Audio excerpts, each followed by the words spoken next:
Monsieur Milingagno, Doha traîne les pas, il y a blocage. Comment débloquer? Est-ce qu'il faut une initiative interne ou comment? Je l'ai toujours dit que Doha était une distraction et que ça ne va pas aboutir. Le chef de l'État vient de déclarer que le dialogue ne sera possible que par sa propre initiative. Ça me pousse à faire un rappel historique. Allez-y. Nous qui ne sommes pas conviés à ces histoires de Doha, des États-Unis ou l'histoire des Mbiki, et nous sommes simples citoyens congolais, mais nous avons des ambitions de postuler à la magistrature suprême. Pourquoi il y a une contradiction? Nous avons remarqué qu'il y a des fonctionnaires de l'État, ils oublient qu'ils sont fonctionnaires. C'est-à-dire qu'après le départ du président actuel, ils auront besoin de garder leur fonction. Mais au nom de quoi, par exemple, on nous empêche, nous, de circuler? Nous qui sommes de simples candidats lambda, il y a une contradiction. Le chef de l'État dit qu'il est un homme de dialogue, il tient au texte, il veut que le processus soit là. Mais est-ce que nous, moi, Mike Moukibaï, vous, Bolodjoa et les autres, est-ce qu'on peut y aller à Gorée et revenir? Est-ce qu'on peut y aller à Genval? Est-ce que nous pouvons aller à Nairobi, Accra et consorts? Est-ce qu'on peut nous permettre de faire des meetings à l'intérieur du pays? Parce qu'il ne reste que 832 jours. Pour ceux qui sont aux affaires, croient que c'est beaucoup. Mais nous avons 145 territoires. Comment est-ce que nous allons battre campagne au moment où on n'est pas autorisé de circuler? Deuxième élément, il y a une très grande contradiction. Nous sommes tout le temps menacés d'arrestation. Mouké, outrage au magistrat. Mouké, outrage au chef de l'État. Mouké. Donc, ça veut dire que nous sommes tout le temps menacés. Et pourtant, les services nous connaissent là où nous travaillons et ils ont nos numéros de... Est-ce que ça a un lien avec Doha?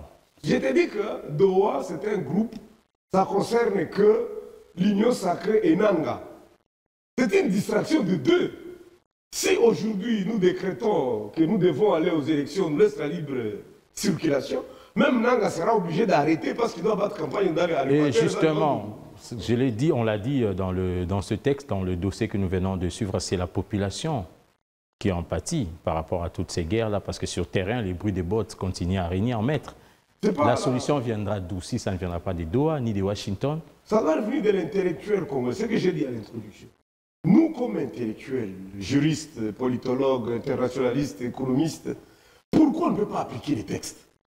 Par exemple, l'article 91 demande de laisser au Premier ministre d'organiser les élections. C'est au Premier ministre de chercher l'argent pour donner au ministère de l'Intérieur. Le ministère de l'Intérieur doit s'occuper de la police et de la CENI. Pourquoi l'intellectuel congolais se comporte comme un journaliste au lieu d'imposer l'application des textes? Même la phrase du chef de l'État, elle est contradictoire. Quelle phrase? Quand il dit que le dialogue ne dépendra que de sa propre volonté. C'est une violation de la Constitution. Mais c'est lui le garant. Sortant. Non, lui, il est sortant. Les élections de 2028 ne lui concernent pas. Il n'a qu'à organiser sa petite boutique comme Maître a dit que l'Union sacrée doit devenir un parti politique, préparer leur congrès, amener les candidats que moi je vais battre. Est-ce que vous êtes sûr que c'est les élections qui vont ramener la paix ou il faut que les Congolais se parlent pour ramener la paix? Si le gouvernement est déterminé à organiser les élections, Nanga sera désarmé. Parce qu'on va dire à Nanga, va battre campagne. Si aujourd'hui il y a la volonté, on nous laisse de battre campagne librement, Nanga fera la guerre. Pourquoi? S'il veut accéder à la magistrature suprême, l'unique voie démocratique qui est constitutionnelle, on passe par les élections. Donc on va arrêter la guerre. Pourquoi aller à Doha, aux États-Unis? Pour faire quoi? Parce que le président, il lui reste 832 jours. Et moi, il me faut 832 jours pour accéder. Monsieur Okito, quelle est la garantie qu'un dialogue qui sera exclusivement initié par le président de la République va aboutir? Donc, et merci, M. Alain. Laissez-moi vous dire que moi, je prépare j'ai des recherches universitaires là-dessus, sur les accords politiques. Il est porté juridique dans la construction du journalisme africain. Il n'y aura pas la paix par des accords en RDC. On peut passer demain ou après-demain, il n'y aura jamais la paix. Parce que la paix, c'est le résultat de l'efficacité de la gouvernance politique d'une nation. peut-être je suis le seul, mais il n'y aura pas la paix.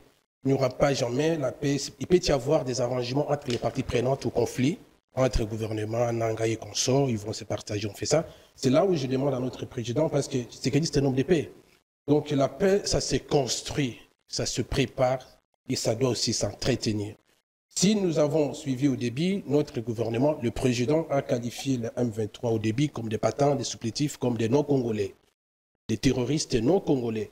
Et il y avait une évolution des qualifications, des considérations au regard des éléments factuels qui sont présentés. Et là, si nous, aujourd'hui, nous avons accepté d'aller à Doha, c'est-à-dire il faut qu'il y ait de part et d'autre des concessions. Et dès nous avons demandé à notre président que dans un pays démocratique, les citoyens doivent être associés à des discussions qui portent sur l'avenir de la nation. L'on devrait normalement avoir à l'Assemblée nationale une commission parlementaire qui doit expliquer aux citoyens quelles sont les revendications qui sont faites par le mouvement armé M23, on ne peut plus les appeler les terroristes, et que ces revendications doivent être expliquées aux citoyens par des comités de débats citoyens, que les citoyens soient suffisamment informés que M23 nous demande ça et ça et ça. Ça, c'est la démocratie participative. Et lorsqu'on traite dans une forme d'opacité, et quand les autres non, on ne part pas, non. Si nous avons accepté d'aller à Doha, il faut faire des concessions de part et d'autre. Mais je vous ai dit qu'il n'y aura jamais la paix en RDC par des accords politiques. Jamais. Et par rapport à ce que l'on voit, l'effet qui est sur terrain aujourd'hui, est-ce qu'on construit la paix ou on est contre la paix? Non, c'est-à-dire les actes qui sont posés par les parties prenantes, ça nous fait montrer que réellement, aucune partie ne souhaite avoir la paix. Mais certes, même si peut-être, pas peut-être, ce n'est pas le gouvernement congolais qui a déclenché les hostilités parce que nous avons, c'est le président qui a été élu. Ce qui est vrai, c'est qu'on ne peut pas conclure un accord politique à bradant la souveraineté de notre pays.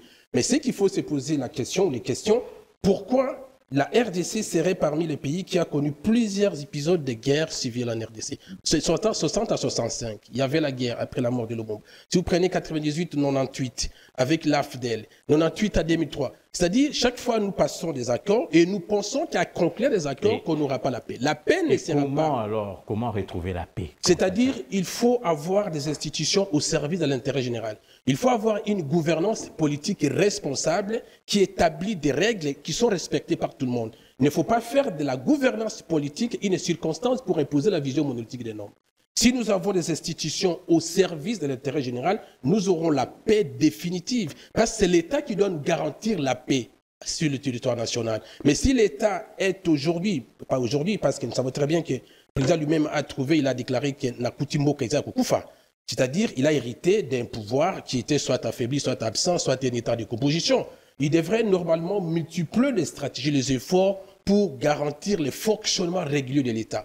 À ce moment-là, on peut avoir la peine. Non. Le Mumba avait déclaré que l'histoire du Congo ne sera pas écrite à Paris, à Londres, à Washington. Et l'histoire du Congo sera écrite au Congo. Thabo Mbeki, M. Barnabé, en 2002, c'est lui qui avait porté Sun City. Et c'est grâce à Sun City qu'on a eu les institutions de la transition, la Constitution et puis les élections.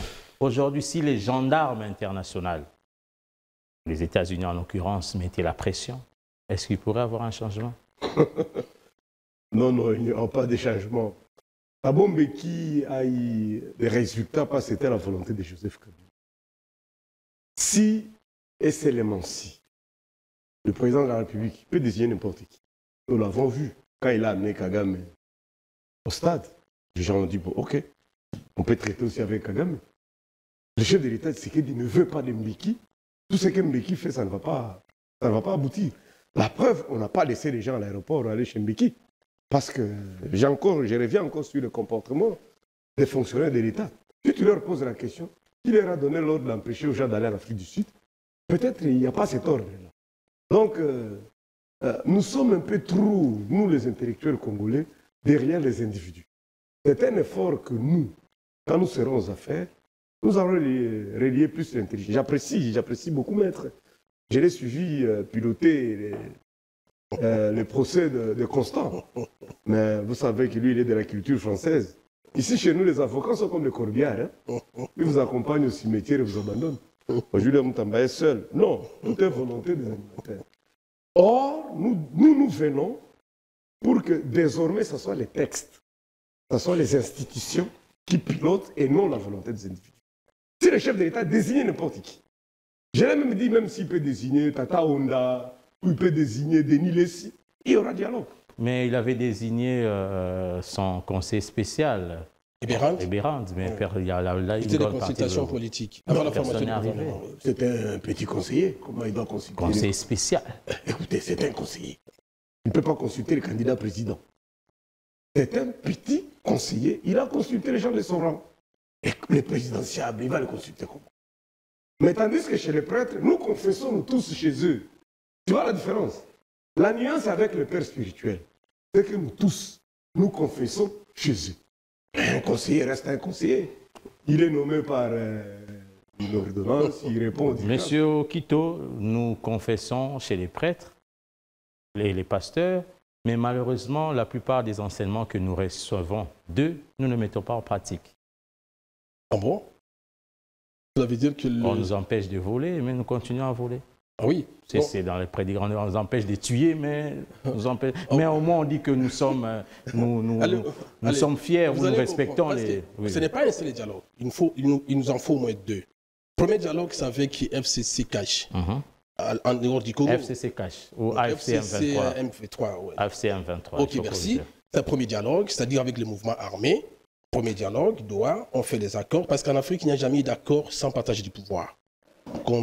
Même si peut-être les hésitations de notre président sont orientées par cette conception. On ne peut jamais dialoguer en Afrique, comme à Côte d'Ivoire, l'accord de Marcoussis, nous sommes en 2000, comme l'accord d'Arusha au Burundi. À chaque fois qu'il y a accord, il y a participation politique, c'est-à-dire les participants doivent se partager, comme ça cite en 2003. Donc, deuxième dialogue que les prélats sont en train de revendiquer, c'est le dialogue beaucoup plus large avec des prélats des côtés, les musiciens, les cheikh, tout le monde parle au Congo pour définir ce qu'ils vont faire. Bon, je vous dis, Alain, même si nous cherchons d'autres formules magiques en RDC, il n'y aura jamais la paix en RDC en passant par les schémas des accords politiques. Parce que la démocratie transparente et responsable elle-même, c'est une forme d'accord global pour la gestion de l'État. Si nous avons une démocratie responsabilité, on peut mettre de côté définitivement ces schémas des raccourcis politiques des accords. Donc, vous me dites que non, pourquoi nous partons à l'église et nous volons les soirs? Il faut lire l'ouvrage des Marchés de Padoue, 13e siècle, qui a déclaré que l'église doit enseigner aux fidèles les questions qui viennent après la mort et laisser la politique être guidée par les hommes libres. Donc, cette contradiction que vous voyez, c'est une contradiction fondamentale parce que l'Église, les hommes de Dieu, cherchent aujourd'hui à faire la politique politicienne ou la politique derrière des soutanes. Ce qui constitue par moment déviation par rapport à leur vocation, mais nous avons besoin de leur conseil par moment, peut-être le Congo en a besoin aussi.